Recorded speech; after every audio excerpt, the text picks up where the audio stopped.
Harvest Clinics Volume 2 2HG 590. என் அயலகத்தார்கள், நண்பர்கள் மற்றும் சபையில் உள்ள சகோதரர்கள் விஷயத்தில் என் நாவினையும் என் மூளையினையும் பயன்படுத்தும் காரணத்தினால் என் நாவு மற்றும் மூளையின் விஷயத்தில் நான் பொன்னான பிரமாணத்தினை பிரயோகிக்கின்றேனா?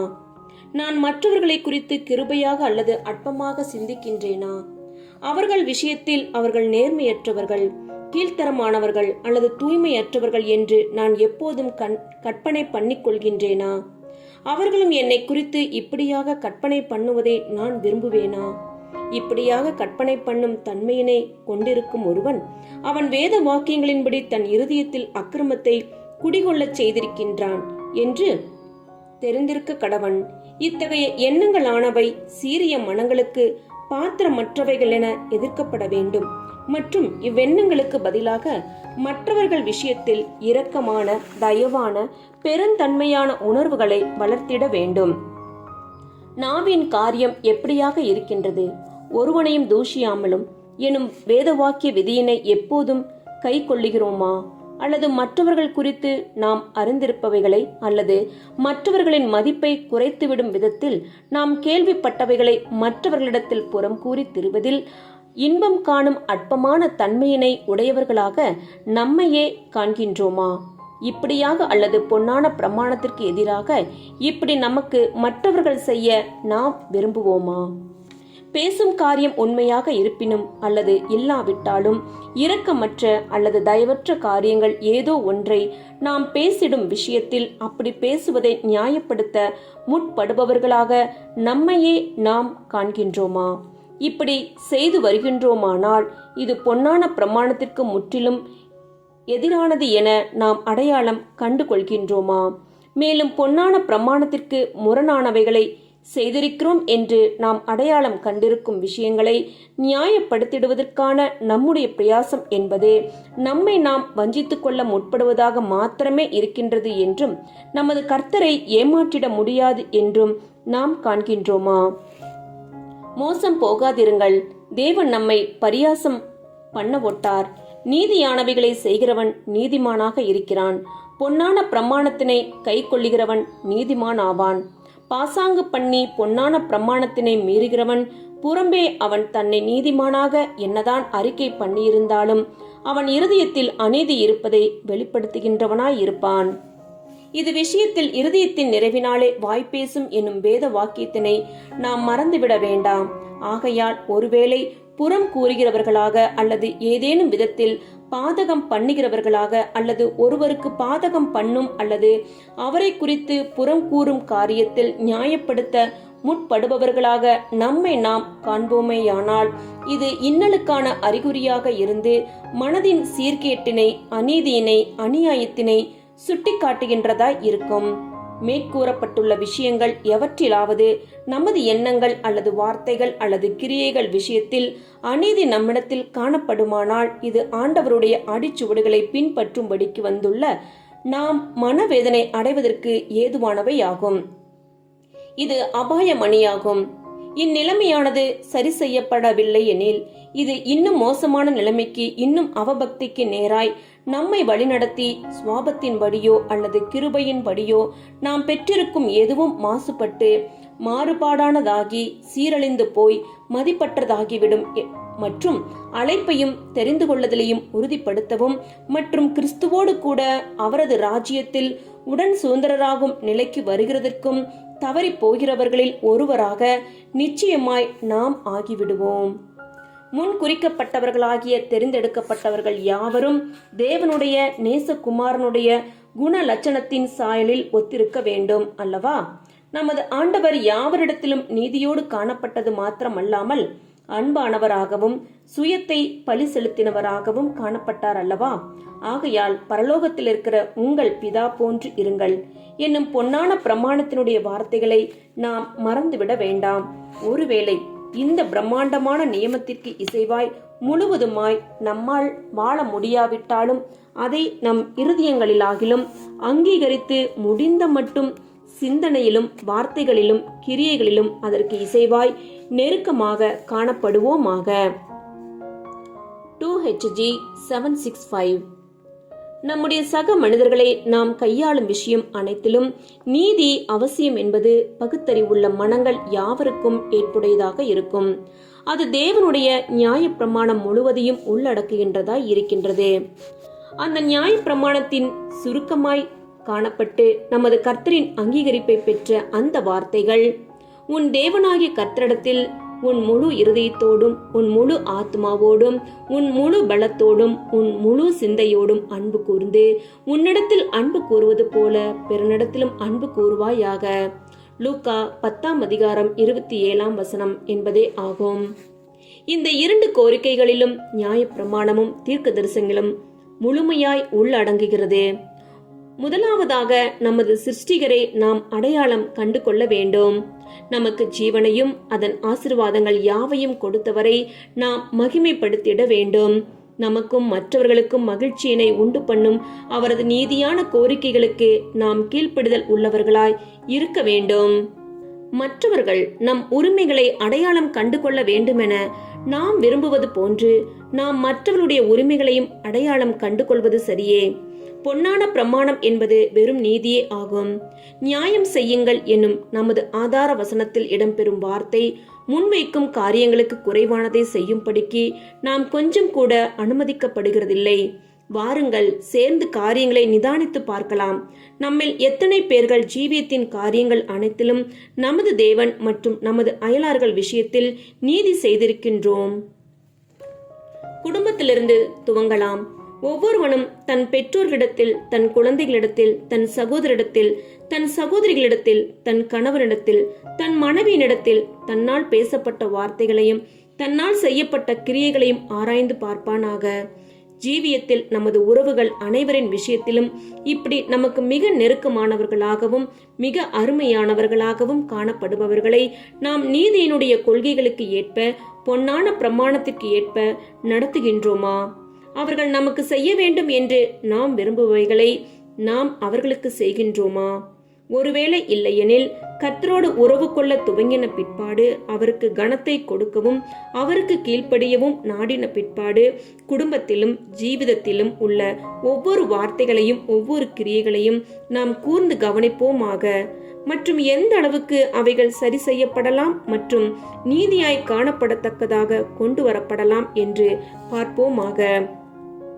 பெரும்பான்மையான ஜனங்கள் மாம்ச உறவுகளில் மிகவும் நெருக்கமானவர்களிடத்திலும் அருமையானவர்களிடத்திலும் தாங்கள் எவ்வளவு அநீதியாய் நடந்திருக்கின்றனர் என்று கண்டுபிடிக்கும் போது அதிர்ச்சி அடைவார்கள் என்பதில் உறுதியே.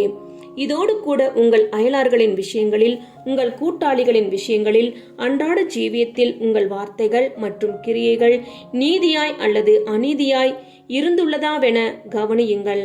ஒருவேளை அவர்கள் உங்கள் ஸ்தானத்திலும் நீங்கள் அவர்கள் ஸ்தானத்திலும் இருந்திருந்தால் அவர்கள் பேசியிருப்பது சரி என்று ஒருவேளை உங்களால் அங்கீகரிக்கப்படக்கூடிய அதே வார்த்தைகளை அதே தொனியில் மற்றும் பாவனையில் நீங்கள் அவளிடம் பேசுகின்றீர்களா?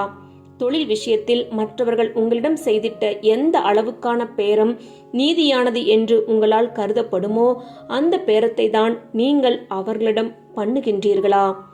இல்லையேல் ஒருவேளை நீங்கள் பொருள் வாங்குபவராகவும் அவர்கள் பொருள் விற்பவராகவும் இருந்தால் பொருட்கள் மற்றும் வேலைகளுக்குமான நீதியான கூலி என்று அவர்கள் கேட்க வேண்டுமென உங்களால் கருதப்படும் கூலியினைத்தான் நீங்கள் அவர்களிடத்தில் கேட்கின்றீர்களா? அல்லது அதிகமான விலையினை சொல்கின்றீர்களா?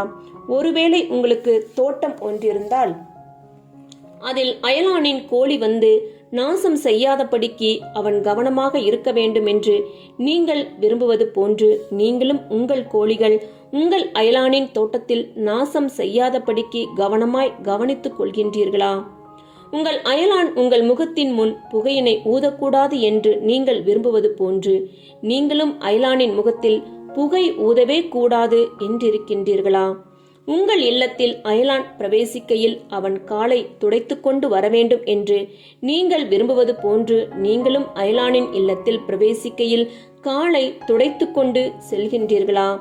சகல மனுஷர்களையும் ஸ்திரீகளையும் பிள்ளைகளையும் மற்றும் விலங்குகளையும் அன்பாயும் கனிவாயும் நடத்துகின்றீர்களா? அதாவது அவர்கள் உங்கள் ஸ்தானத்திலும் நீங்கள் அவர்கள் ஸ்தானத்திலும் இருந்தால் அவர்கள் எப்படி உங்களை நடத்துவது நீதியாய் நியாயமாய் இருக்குமென நீங்கள் கருதிடும் தகுதியான விதங்களில் அவர்களை நீங்களும் நடத்துகின்றீர்களா? உங்கள் அயலான் உங்களை குறித்து இரக்கமாய் பேச வேண்டும் என்று நீங்கள் விரும்புவது போன்று நீங்களும் உங்கள் அயலானை குறித்து இரக்கமாய் பேசுகின்றீர்களா? அல்லது உங்கள் குறைகளை குறித்து அயலான் ஏளனமாய் பேசக்கூடாது என்று நீங்கள் விரும்புவது போன்று நீங்களும் உங்கள் அயலானின் குறைவுகளை குறித்து ஏளனமாய் பேசாமல் இருக்கின்றீர்களா? ஒருவேளை நீங்கள் உங்களது அயலானின் ஸ்தானத்திலும் அயலான் உங்கள் ஸ்தானத்திலும் காணப்பட்டிருந்தால் உங்களை குறித்து அயலான் எக்காரியங்களை பேசுவது தகுதியானது என்று நீங்கள் கருதுவீர்களோ அக்காரியங்களையே உங்கள் அயலானின் விஷயத்திலும் நீங்கள் பேசத்தக்கதாக உங்கள் நாவுகளின் மீது கவனமாய் இருக்கின்றீர்களா? Harvest gleanings volume 3 3HG 661-662. நாம் கிறிஸ்துவின் பள்ளிக்கூடத்திற்குள் வந்து அவரால் கற்பிக்கப்பட வேண்டும் மற்றும் கீழ்ப்படுதலின் வாயிலாக அதிகமாய் தேவனுடைய அருமையான குமாரனின் சாயலை அடைய வேண்டும். உள்ளதை உள்ளதென்றும் இல்லதை இல்லதென்றும் சொல்வீர்களாக. உள்ளதை உள்ளதென்று சொல்லுங்கள். தேவனை அல்லது மனுஷனை ஏமாற்ற பார்க்காதீர்கள். உண்மையானவைகளையே பேசுங்கள். நாம் எப்படி நடந்து கொள்வது பொன்னான பிரமாணத்தின்படி ஆகும். மற்றவர்கள் உங்களுக்கு செய்ய வேண்டும் என்று விரும்புவைகளை நீங்கள் மற்றவர்களுக்கு செய்யுங்கள். கிறிஸ்துவின் சரீரத்தில் உள்ள அநேகர் தங்களை இந்த விலையேற பெற்ற கற்களினால் காரியங்களின் மீதாக கட்டி எழுப்பிக் கொள்ளவில்லை. பொன்னான பிரமாணத்திற்கு பதிலாக உங்கள் கட்டிடத்தில் மரத்துண்டுகள் இருக்குமானால் அவை வெந்து போகும். நம்முடைய குடும்பங்களை, நமது அயலார்களை, இறைச்சி வெட்டுபவர்களை, ரொட்டி சுடுபவர்களை அனைவரையும் கையாளும் விஷயத்தில் இந்த பொன்னான பிரமாணத்தினை நாம் பயன்படுத்திட வேண்டும். இப்பிரமாணத்தினை அனைத்து விஷயங்களிலும் பயன்படுத்திடுங்கள். ஜீவியத்தில் உங்கள் நடக்கையினை இப்பிரமாணம் கொண்டு அளந்து பாருங்கள். நான் உங்களுக்கு என்ன செய்ய வேண்டும் என்று நீங்கள் விரும்புவீர்களோ அதற்கு மாறானதை அல்ல, மாறாக அதையே நீங்கள் எனக்கு செய்யும்படிக்கு பார்த்து கொள்ளுங்கள். நீங்கள் எனக்கல்ல, உங்களுக்கே பொறுப்பாளிகளாக இருக்கின்றீர்கள். இங்கே பொன்னான பிரமாணம் கடந்து வருகின்றதாய் இருக்கின்றது. அது திவ்ய பிரமாணத்தினை அடையாளப்படுத்துகின்றதாய் இருக்கின்றது. இதற்கு குறைவான எதுவும் தேவனை திருப்திப்படுத்துகிறதாய் இருப்பதில்லை.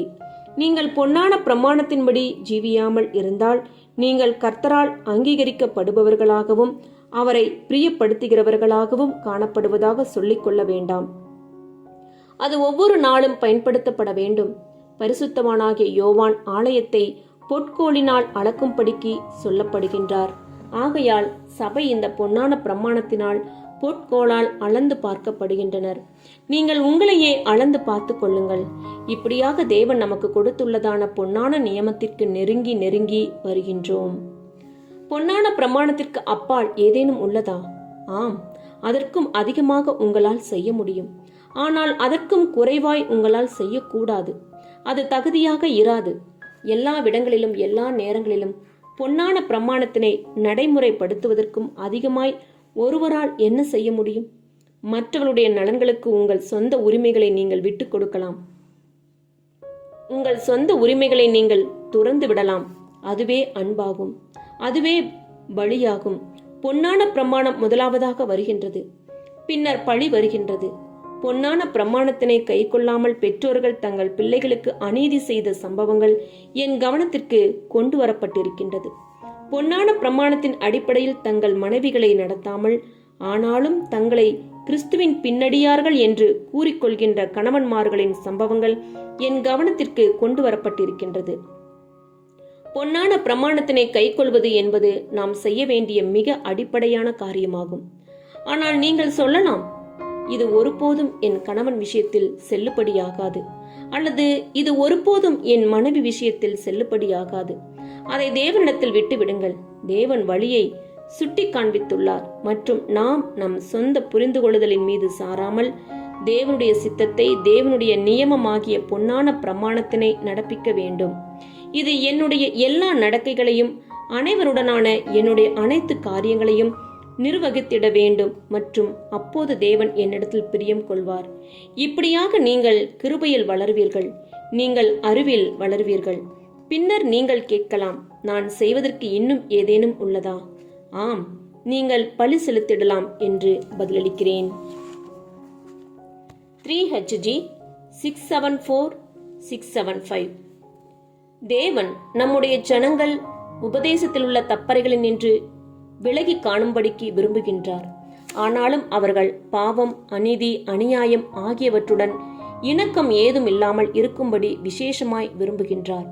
வேறு வார்த்தைகளில் சொல்ல வேண்டுமெனில் நீங்களும் நானும் பொன்னான பிரமாணத்திற்கு மிகவும் நேர்மையாய் காணப்பட தேவன் விரும்புகின்றார். இதுவே முதலாம் காரியமாகும். மற்றும் இப்பாடத்தினை கற்றுக்கொள்வதற்கு வருடக்கணக்கான அனுபவங்கள் தேவைப்படும். உயர்வாய் மதிக்கப்படுகின்ற சிலரை நான் அறிவேன். ஆனால் இவர்கள் இவ்விஷயத்தில் குறைவுபட்டவர்களாய் இருக்கின்றனர். அநேகர் நீதியினை தங்கள் ஜீவியத்தில் நடைமுறைப்படுத்துகிறதில்லை. இவர்கள் தங்கள் குடும்பங்களை கையாளும் விஷயத்தில் அநீதியாய் நடந்து கொள்கின்றனர். கணவன்மார்கள் தங்கள் மனைவிகளை அநீதியாய் நடத்துகின்றார்கள் மற்றும் மனைவிகளும் இப்படி செய்கின்றார்கள். பெற்றோர்கள் தங்கள் பிள்ளைகளை அநீதியாய் நடத்துகின்றனர் மற்றும் சிலர் விஷயங்களில் பிள்ளைகள் பெற்றோர்களை அநீதியாய் நடத்துகின்றனர். நீதியை விட அநீதியே இவர்களது பிரமாணமாய் காணப்படுகின்றது. நாம் இயேசுவின் பின்னடியார்களாகி நீதியானது எங்கனம் நியாயப்பிரமாணத்தில் எழுதப்பட்டுள்ளது என்பதை கண்டது முதற்கொண்டு அது முதற்கொண்டு நாம் பொன்னான பிரமாணத்தினை கை கொள்ள வேண்டும் என்று அவர் எதிர்பார்க்கின்றார் என்பதை அறிய துவங்குகின்றோம். அதை முதலாவதாக நம் சொந்த குடும்பங்களில், நம் பெற்றோர்களிடத்தில், நம் பிள்ளைகளிடத்தில், நமக்கு ஜீவித துணையானவர்களிடத்தில் நாம் துவங்க வேண்டும். இது நம் ஜீவியத்தின் சிறு காரியங்களிலும் கூட அதன் தாக்கத்தினை கொண்டிருக்க வேண்டும் மற்றும் கொண்டிருக்கும். அவை அனைத்தையும் விவரிக்க இங்கு நேரம் போதாது. அது வீட்டில் நாம் நடக்கும் விதத்தையும், கதவருகே நம் செருப்புகளை நாம் சுத்தம் செய்யும் விதத்தையும், சொல்லப்போனால் நாம் செய்கிற அல்லது சொல்லுகிற அனைத்திலும் மாற்றத்தை கொண்டு வரும். அது அனைத்து விஷயத்திற்கும், அனைத்து இடங்களுக்கும் பொருந்தும். மற்றவர்கள் உங்களுக்கு என்ன செய்ய வேண்டும் என்று விரும்புகின்றீர்களோ அதை நீங்கள் மற்றவர்களுக்கு செய்யுங்கள். அதை நம் இருதயங்களிலும் ஜீவியங்களிலும் முற்றும் முழுமையாய் நடப்பிப்போமானால் அது நம் ஜீவியங்களில் மாத்திரமல்லாமல் மற்ற அநேகருக்கும் கூட மாபெரும் ஆசீர்வாதங்களாய் விளங்கும். சில சகோதரர்களையும் சகோதரிகளையும் அவர்களது புறம்பான நடக்கையினையும் அவர்களது கடிதங்களையும் வைத்து பார்க்கையில், அதாவது நான் நியாயம் தீர்க்க முற்படவில்லை, இவர்கள் இது விஷயத்தில் அதிகம் முன்னேறவில்லை என்பதாக தோன்றுகின்றது. பொன்னான பிரமாணத்திற்கும் அதிகமாய் நாம் செய்திடலாம், ஆனால் ஒருபோதும் அதற்கு குறைவாக அல்ல. அன்புதான் நம்மை அதிகம் செய்ய தூண்டுகின்றதாய் இருக்கின்றது. அதாவது நமது கர்த்தராகிய இயேசு கிறிஸ்துவின் விஷயம் போன்றதாகும். அவர் எல்லா தருணங்களிலும் பொன்னான பிரமாணத்தினை மீறாமல் அதை கை கொண்டார். அவர் ஒருபோதும் அதற்கு குறைவாக செய்யவில்லை, மாறாக அதிகமாகவே செய்தார். அவர் தம்முடைய ஜீவனை மற்றவர்களுக்காய் கொடுத்திட்டார் மற்றும் இப்படித்தான் நாம் அனைவரும் செய்ய வேண்டும். இதை செய்வதற்கே நாம் ஈடுபட்டிருக்கின்றோம். இதுவே நம் உடன்படிக்கையாகும். பொன்னான பிரமாணத்தினை கை கொள்ளுங்கள், பின்னர் இதற்கு அதிகமானவைகளை செய்யுங்கள். நாம் நம் சகோதரர்களுக்காக நம் ஜீவியங்களை கொடுத்துவிட வேண்டும். இதுவே வேதாகமத்தின் கருத்தாகும். 3HG 729. தேவனுடன் உறவிற்குள்ளாக வரும் யாரும் அன்பினால் ஒரு ஜெனிப்பித்தலை அடைகின்றனர். ஏனெனில் தேவன் அன்பாகவே இருக்கின்றார். அன்பு பிறருக்கு தீமை செய்யாது, ஆகையால் அன்பு நியாயப்பிரமாணத்தின் நிறைவேறுதலாய் இருக்கின்றது என்று அப்போஸ்தலன் கூறுகின்றார்.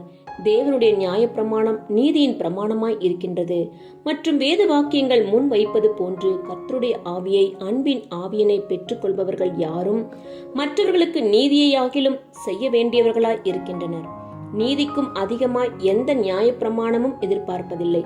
நீதிக்கும் அதிகமாய் நாம் செய்கிற எதுவும் நம் சார்பிலான வழியாய் இருக்கும். ஆனால் நாம் செய்ய விரும்பும் அனைத்தையும் நம்மால் செய்துவிட முடியாது. ஏனெனில் நம்முடைய மாம்சத்தில் பூரணம் காணப்படுகிறதில்லை. தேவனுடைய நியாயப்பிரமாணத்திற்கு முழு இசையுடனும் நம்மால் ஜீவித்திட முடியாது. ஆனாலும் நீதிக்கும் குறைவாய் எதுவும் செய்யக்கூடாது என்று நம் சித்தம் காணப்படத்தக்கதாக நம்மால் பார்த்து கொள்ளக்கூடும். மேலும் ஏதேனும் விஷயத்தில் நாம் நீதிக்கு குறைவாய் செய்திருப்போமானால், ஏதேனும் விஷயத்தில் பொன்னான பிரமாணத்தினை மீறியிருப்போமானால், அது நம் மன விருப்பத்திற்கு மாறாக நடந்த ஒரு காரியமாகவே இருக்க வேண்டும். பின்னர் மற்றவர்களுடைய உரிமைகளை குறுக்கிட்டதான அந்த தவறான கிரியையை, வார்த்தையை அல்லது பார்வையை சரி பண்ணிவிடுவது வரையிலும் நாம் ஓய்ந்திருக்க கூடாது. யாரேனும் இது கடினமானதொரு பிரமாணம் என்பீர்களானால், என் அருமை சகோதரனே, சரியான ஆவியினை தாங்கள் பெற்றிராதது வரையிலும் தாங்கள் ராஜ்யத்திற்கு ஒருபோதும் ஆயத்தமாக மாட்டீர்கள் என்றே நாங்கள் பதிலளிக்கின்றோம். தேவனுடைய சிங்காசனத்தின் ஆதாரமாகிய நீதியின் இக்கொள்கையானது அவரது குணலட்சணத்தின் ஆதாரமாய் இருக்கின்றது. மற்றவர்கள் நமக்கு என்ன செய்ய வேண்டும் என்று விரும்புவோமோ அதை நாம் மற்றவர்களுக்கும் செய்வதே நீதி செய்தலாகும். எல்லா கிரியைகளின் விஷயத்திலும் நம்மால் நீதி செய்ய முடியாவிட்டாலும் அதை நம் மனங்களிலாகிலும் நம்மால் செய்ய இயலும். எல்லா நேரங்களிலும் அப்போஸ்தலரினால் ஒவ்வொரு செய்கையிலும் வார்த்தையிலும் செய்ய முடியாவிட்டாலும் என் மனதினாலே தேவனுடைய நியாயப்பிரமாணத்திற்கு ஊழியம் செய்கிறேன் என்று அப்போஸ்தலன் கூறியுள்ளார். ரோமர் 7:25. நாம் நீதியை மீறி இருப்பதை எப்போதெல்லாம் காண்கின்றோமோ அப்போது மனம் திரும்புவதே தகுதியான பிரயாசமாயிருக்கும். மற்றும் யாருக்கு தவறு செய்யப்பட்டிருக்கின்றதோ அவரிடம் தவற்றினை ஒப்புக்கொள்வதே உண்மையான மனம் திரும்புதலாகும். இந்த நடைமுறையானது மிகவும் தாழ்மைக்குள்ளாக்கும், சிறுமைக்குள்ளாக்கும் என்பது உண்மையே. ஆனால் இத்தகைய அனுபவங்களானது நமக்கான சிறந்த அனுபவங்களாகும். ஏனெனில் இவைகளினாலே நமக்கு தாழ்மை வளர்கின்றது மற்றும் இதன் விளைவாய் நாம் சாந்தத்திலும் தயவிலும் வளர உதவப்படுகின்றோம். இப்படியாக திவ்ய ஏற்பாட்டில் தேவனுடைய ஜனங்கள் அவர்களுக்கு அதிகமாய் தெளிந்த புத்தியுள்ள மனதை கொடுக்கும் உதவிகரமான படிப்பினைகளை கற்றுக்கொள்கின்றனர். அவர்கள் முந்தைய காலங்களை காட்டிலும் இப்பொழுது நன்கு சிந்திக்க முடிபவர்களாயும் அவர்கள் தங்களை கட்டியெழுப்ப முடிகின்றவர்களாயும் இருக்கின்றனர். இப்படியா இந்த அல்லது அந்த குணலட்சணத்தின் தன்மைகளில் தங்கள் பூரணமற்ற மாம்ச தன்மைகளின் காரணமாய் குறைவுபட்டிருப்பதை காண்கையில் நீதியின் ஆவிக்கு இசைவாய் தங்கள் முழு பண்புகளையும் இசைவுபடுத்தி கொண்டு வருவதற்கு அவர்கள் கற்றுக்கொள்கின்றனர். அவர்களின் இருதயங்களில் நடந்து கொண்டிருக்கின்றதான இந்த வேலையானது அவர்களை ராஜ்யத்திற்கு தகுதியாக்குகின்றதாய் இருக்கின்றது. 2 பேதுரு 1:5-11 வரைக்கும். சபை மீதான மாபெரும் பரீட்சை. மிகவும் விசேஷமான ஒரு வகுப்பார் நமது கர்த்தராகிய இயேசு கிறிஸ்துவோடு உடன் சுதந்திரராக காணப்படும்படிக்கு தேவன் அழைத்து கொண்டிருக்கின்றார். இவர்கள் தகுதியானவர்கள் என கருதப்படுவதற்கு என்று இவர்கள் கர்த்தருக்கு மிகவும் நேர்மையாய் காணப்பட வேண்டும். மற்றவருடைய உரிமைகளை புரிந்து கொள்ளும் விஷயத்தில் மிகவும் நீதியாய் காணப்பட வேண்டும். நம்முடைய சரீரங்கள் மிகவும் அபூர்ணமானவைகள் என்று பிதா காண்கின்றார். ஆனால் நம் தலைகளும் நம் இருதயங்களும் சரியாய் காணப்படுமானால் உயிர்த்தெழுதலின் போது நமக்கு உரிய சரீரத்தினை, ஒரு மகிமையான சரீரத்தினை கொடுப்பதாக பிதா வாக்களித்துள்ளார். திவ்ய குண லட்சணத்தினை, தேவனுடைய பரிசுத்த ஆவியினை அடையாளப்படுத்தும் நீதியின் அந்த கொள்கைகளுக்கு நம் தலைகளானது முழு இசைவாய் காணப்படும் போது நம்மை அவர் பயன்படுத்த முடிகிற நிலைமையில் நாம் காணப்படுவோம். புதிய சரீரமானது குண லட்சணத்தினை உருவாக்கி விடுவதில்லை. மாறாக குணலட்சணம் வெளிப்படுவதற்கான கருவியாக மாத்திரம் காணப்படும். இப்பொழுது நாம் குண லட்சணத்தினை, நமது கர்த்தராகிய இயேசு கிறிஸ்துவின் நற்பண்புகளை வளர்த்தி கொள்ளவில்லை எனில் நாம் மேசியாவின் ராஜ்யத்தில் இடம் பெறுவதில்லை. ராஜ்யத்தில் இடத்தினை பெற்றுக் கொள்பவர்கள் அனைவரும் தங்கள் ஸ்தானத்திற்கு தகுதியானவர்களாக காணப்படுவார்கள். இந்த வகுப்பாரை கண்டுபிடிப்பதற்கு தேவன் நீண்ட காலம் எடுத்துள்ளார். அவர் எந்த தவறும் செய்கிறதில்லை. தெய்வீக அன்பினை வளர்த்துள்ள ஒவ்வொருவரும் உங்களையும் என்னையும் போன்று நீதி மற்றும் நியாயத்தின் அடிப்படையில் உள்ள அனுபவங்களை பெற்றிருக்கின்றனர். இவைகள் இரண்டும் ஒன்றே. ஏனெனில் நீதிதான் நியாயம் மற்றும் நியாயம்தான் நீதியாக இருக்கின்றது. ஆனால் நாம் நீதியை உடையவர்களாய் மாத்திரம் காணப்பட வேண்டும் என்பது தெய்வீக சித்தமல்ல. தேவனை போன்று காணப்படுவதற்கு நாமும் கூட அனுதாபத்தின் உணர்வுகளையும் இரக்கமான உணர்வுகளையும் மற்றவர்களால் பெற்றிருக்க வேண்டும். தேவன் தமது சிருஷ்டிகளுக்காக இரக்கத்தின் உணர்வுகளை பெற்றிருந்தார். ஆரம்பத்திலேயே தகப்பனாகிய ஆதாமின் சிருஷ்டிப்புக்கு அடுத்த தம்முடைய திட்டத்தை அறிந்த நிலையிலும் ஆதாமின் கீழ்ப்படியாமை காரணமாய் பாவங்கள் நம்மீது வரும் என்பதை அவர் அறிந்த நிலைமையிலும் நம்முடைய மீட்பிற்காகவும் உலகத்தினுடைய சீர் பொருந்துதலுக்காகவும் மற்றும் சபைக்கான அழைப்பிற்காகவும் தேவன் ஏற்பாடு பண்ணினார். இவை அனைத்தும் நீதியின் கோரிக்கைகளுக்கும் அதிகமான காரியங்களாகும். மனுஷ ஜாதியின் அங்கத்தினர்களுக்கு தேவனால் நீதிக்கு குறைவான எதையும் செய்ய முடியாது. நீங்களும் நானும் பொன்னான பிரமாணத்தின்படி செயல்பட வேண்டும் என்று அவர் சொல்வது போன்று அவரும் அனைத்து காரியங்களையும் நீதியினுடைய கொள்கைகளுக்கு ஏற்பவே செய்வார். நீதி தேவனுடைய சிங்காசனத்தின் ஆதாரமாய் இருக்கின்றது. அவரது ராஜ்யத்தின் முழு அடித்தளமும் நீதியின் மீது போடப்பட்டுள்ளது. அவர் நீதிக்கு குறைவானதை செய்வதில்லை மற்றும் இதையே அவர் ஒவ்வொரு சிருஷ்டியினிடத்திலும் எதிர்பார்க்கின்றார். முழுமையான நீதிக்கு குறைவான எதுவும் அனுமதிக்கப்படுவதில்லை. ஆனால் நீதிக்கும் மேலாக சகோதர சகோதரிகளுக்காய் ஜீவனை கொடுக்கும் அளவுக்கான அன்பினை பெற்றிருத்தல் வேண்டும் என்பதே சபையின் மீதான மாபெரும் பரீட்சையாக காணப்படுகின்றது. நீதிக்கும் அதிகமானதை தேவன் கேட்கவில்லை என்றாலும், ஒருவேளை நாம் நீதிக்கும் அதிகமானவைகளை செய்யவில்லை எனில் நம்மால் ராஜ்யத்தில் ஆளுகை செய்ய முடியாது. 3HG 734. உலகம், மாம்சம் மற்றும் எதிராளியானவனிடமிருந்து பல்வேறு இன்னல்களை நாம் பெற்றிருக்கின்றோம். தேவ சித்தத்தை செய்ய நாடுகிற காரியத்தில் நாம் நீதியாய் இருக்க முற்படுவதே முதலாம் காரியமாகும். இதுவே குண லட்சணத்திற்கான அஸ்திவாரமாகும். நம்முடைய முழு இருதயத்தோடு தேவனை அன்பு கூறுபவர்களாக மாத்திரம் இராமல், நம்மை நாம் அன்பு கூறுவது போல நம் அயலானையும் அன்பு கூற வேண்டியவர்களாக இருக்கின்றோம். மற்றவர்கள் நமக்கு என்ன செய்ய வேண்டும் என்று விரும்புவோமோ அதையே நாம் அவர்களுக்கும் செய்திட வேண்டும்.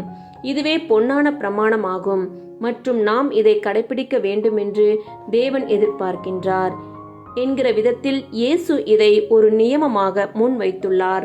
நீங்கள் எந்த மட்டும் பொன்னான பிரமாணத்தை கை கொள்கின்றீர்கள் என்றும் எந்த மட்டும் அது உங்கள் ஜீவியத்தில் தாக்கம் கொண்டுள்ளது என்றும் தேவன் கண்ணோக்குகின்றார். எல்லா மனுஷருக்கும் நீதி செய்யும்படிக்கு நீங்கள் கடமைப்பட்டிருக்கின்றீர்கள். அன்பிற்கு முன்னதாக நீதி வர வேண்டும். நீதி செய்த பிற்பாடு பொன்னான பிரமாணத்தை கை கொண்ட பிற்பாடு அன்பை குவியுங்கள். ஆனால் நீதிக்கு குறைவான எதுவும் உங்களால் செய்யப்படக்கூடாது. இந்த காரியங்கள் அனைத்தும் இல்லத்திலிருந்தே துவங்குகின்றது என்று நீங்கள் கவனிக்க வேண்டும் என்று நான் விரும்புகின்றேன். இறைச்சிக்காரரிடத்திலும் ரொட்டி கடைக்காரரிடத்திலும் ₹1 விஷயத்தில் கூட நீதியாய் நடந்து கொண்டிருப்பினும், தங்கள் சொந்த குடும்பத்தின் அங்கத்தினர்களுடைய விஷயத்தில் அப்படி காணப்படாத ஜனங்களை நான் அறிவேன். அது எப்படி சாத்தியம் என்று நீங்கள் கேட்கலாம். விளக்கி கூறினால் உங்களுக்கு புரியும். இது நிச்சயமாய் உண்மையே. அநேக கணவன்மார்கள் மற்றவர்களிடத்தில் நடப்பித்திடும் நீதியை காட்டிலும் தங்கள் மனைவிமார்களிடத்தில் நீதி நடப்பிப்பதில் குறைவுபடுகின்றனர். அநேகம் மனைவிமார்கள் மற்றவர்களிடத்தில் நடப்பித்திடும் நீதியை காட்டிலும் தங்கள் கணவன்மார்களிடத்தில் நீதி நடப்பிப்பதில் குறைவுபடுகின்றனர். அநேகம் பெற்றோர்கள் மற்றவருடைய பிள்ளைகளை கையாளும் விஷயத்தில் குறைவுபடுகின்றனர். அநேகம் பெற்றோர்கள் மற்றவருடைய பிள்ளைகளை கையாளும் விஷயத்தில் நடப்பித்திடும் நீதியை காட்டிலும் தங்கள் சொந்த பிள்ளைகளிடத்தில் நீதி நடப்பிப்பதில் குறைவுபடுகின்றனர். அநேகம் பிள்ளைகள் மற்ற ஜனங்கள் விஷயத்தில் நடப்பித்திடும் நீதியை காட்டிலும் தங்கள் சகோதரிகளிடத்தில் மற்றும் பெற்றோர்களிடத்தில் அநீதியாய் நடந்து கொள்கின்றனர். இவை அனைத்தும் தவறாகும் மற்றும் இவைகளை தவறு என்று அடையாளம் கண்டு கொள்ளும் நேரத்தில் நம்மை சரி செய்து கொள்வது நல்லது. நீங்கள் பின்வருமாறு சொல்லலாம். சூழ்நிலைகளானது ஒவ்வொருவருக்கும் வித்தியாசப்படுமே. என் கணவனை நான் நீதியோடு கையாண்டால் அதை அவர் சாதகமாய் பயன்படுத்திக் கொள்வாரே, அல்லது என் மனைவியை நான் நீதியாய் கையாண்டால் அவளுக்கு அது சாதகமாகி போய்விடுமே. இப்படித்தான் பெரிய நாடுகளின் விஷயத்திலும் காணப்படுகின்றது. அவர்கள் ஒருவரை ஒருவர் நம்புகிறதில்லை. ஜெர்மானியர்கள் நம்மை விழுங்கிவிட ஆயத்தமாய் இருக்கின்றனர் என்று பிரிட்டன் நாட்டினர் கூறுகின்றனர். நம்முடைய வளமையைக் கண்டு ஆங்கில வர்க்கத்தினர் பொறாமைப்படுகின்றனர். அவர்கள் நம் இடங்களை கைப்பற்றி மாபெரும் பிரிட்டிஷ் சாம்ராஜ்யமாகி விடுவர் என்று ஜெர்மானியர்கள் கூறுகின்றனர். நீங்களும் நானும் தேவனுக்கே பொறுப்பாளிகளாக இருக்கின்றோம். மற்றவர்களை குறித்து கவலைப்படாதீர்கள். மற்றவர்களை தேவனிடத்தில் விட்டுவிடுங்கள். தேவனுடைய பிரமாணங்களுக்கு இசைவாக நீங்கள் நடந்துள்ளீர்களானால் அதனால் உங்களுக்கு மகா அசௌகரியம் அல்லது அனுகூலமற்ற நிலைமை ஏற்பட்டிருக்குமாயின் தேவனுடைய ஆவியாகிய மகிமையுள்ள ஆவியானவர் உங்கள் மேல் தங்கியிருக்கிறார் என்று அப்போஸ்தலர் தெரிவிக்கின்றார். மற்றும் உங்கள் இருதயத்தில் நீங்கள் ஜெயம் கொண்டவர்களாக இருப்பீர்கள். இதை மனதில் வைத்துக் கொள்ளுங்கள். தேவன் தெரிந்தெடுத்து கொண்டிருக்கின்ற ஜாதியார் நீதியான, பயபக்தியான, அன்பான மற்றும் அவர் சித்தம் செய்வதில் வாஞ்சி உள்ளதான இருதயங்களை பெற்றிருக்க வேண்டும். ஜெயம் கொள்பவர்கள் அனைவரும் நீதியினுடைய அம்சங்களை உடையவர்களாய் இருப்பார்கள் என்று நான் எண்ணுகின்றேன். நீதி தம்முடைய சிங்காசனத்திற்கு ஆதாரமாய் இருக்கின்றது என தேவன் கூறுகின்றார். வேற ஏதேனும் அஸ்திபாரத்தினை பெற்றிருப்பவர்களை மேசியாவின் அரியணைக்கு அவர் அனுமதிப்பார் என நீங்கள் எண்ணுகின்றீர்களா? நம்மிடத்தில் நீதியானது ஆழமாய் பதிய பெற்றிருக்கவில்லை எனில் நீங்களும் நானும் கர்த்தருடைய சிங்காசனத்தில் உட்கார்வதற்கு அனுமதிக்கப்படுவோம் என்று எண்ணுகின்றீர்களா? கிறிஸ்துவர்கள் பொன்னான பிரமாணத்தினையும் தாண்டி அடுத்த கட்டம் செல்ல வேண்டும். பொன்னான பிரமாணத்தினை கைக்கொள்வது இறுதியான காரியமா? இல்லை அன்பான சகோதரனே, அது வெறும் துவக்கமே. நீங்கள் இன்னும் தொடர்ந்து முன்னேறி உங்களால் முடிந்த மட்டும் அன்பை, தியாக அன்பினை பெற்றிருக்க வேண்டும். நீதியின் பிரமாணம் உங்கள் இருதயத்தில் ஆளுகை செய்கிறதா என்றும் நீங்கள் பொன்னான பிரமாணத்தின்படிதான் செய்கின்றீர்களா என்றும் உறுதிப்படுத்திக் கொண்டு பின்னர் அன்பினை கட்டி எழுப்புங்கள், குவியுங்கள்.